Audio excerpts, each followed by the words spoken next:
Hi mga karag-karag, welcome back to my vlog. Isang magandang pa-orange na binupugsal distraction look sa inyong lahat mula dito sa Lasak City. Of course, sabayan din natin ang pa-departure look ni Michelle D papuntang El Salvador mga karag-karag. O, diba? Naka-tailor denim, tama ba yung ano ko, pagsabi ko? Si Michelle D. Pakay si Kuragan. Oo, bigaon kaning nagkuan ba tiguwang bitaw na ambot nag-uga. So eto na nga mga karag-karag, nako todo eksena din ang ating pambato sa kanyang laban sa Miss Universe 2023 sa kanyang pa-departure look papuntang El Salvador. Marami ang na-speechless mga karag-karag sa kanyang OOTD. Oh, ganon. Tama ba, Kuragan? Mga pasyon-pasyon ganing wala tayong alam dyan. Huwag tayong mag-react.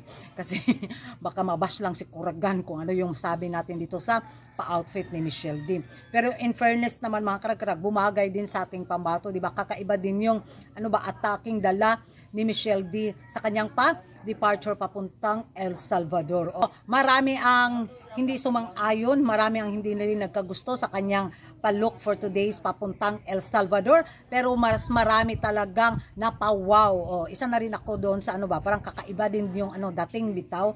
So, sabi nga nila, this is it. Laban Pilipinas na talaga tayo dahil yun nga to join again this year.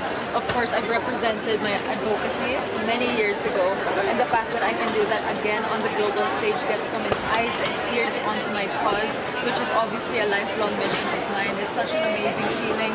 And the fact that we made it to #1 for the Voice for Change entry is just, it's not about me. I definitely took the 2 days just to rest, get myself, my mind, my body prepared for the next 2 weeks. I'm so excited to meet all of the girls. Philippines was very hectic. Of course, I did have a hand in most of the preparations along with Miss Universe Philippines as well. So it's been a busy past few months. So I really appreciated the 2 days here. Pinag-uusapan na naman yung pa-departure ni Michelle D. Tahimik lang pero biglang kakaiba yung atake ng ating pambato. Parang si Nicaragua din bitaw, nakita natin yung pa-departure galore dumugan system ng mga Nicaragua beauty pageant lovers sa kanyang pa-departure. Sa Pilipinas din, inaabangan din natin yung pa-fashion ni Michelle D. Oh, parang si Kuragan. so marami ang excited sa bardagulan soon sa pagkikita ng mga kandidata sa kanilang first day. Unsay mo hakol? Unya ra sigarilyo ko. So, yun ang mga karag-karag, ano yung masasabi nyo sa pa-departure look ni Michelle D papuntang El Salvador? Approve ba sa inyong mga karag-karag or hindi?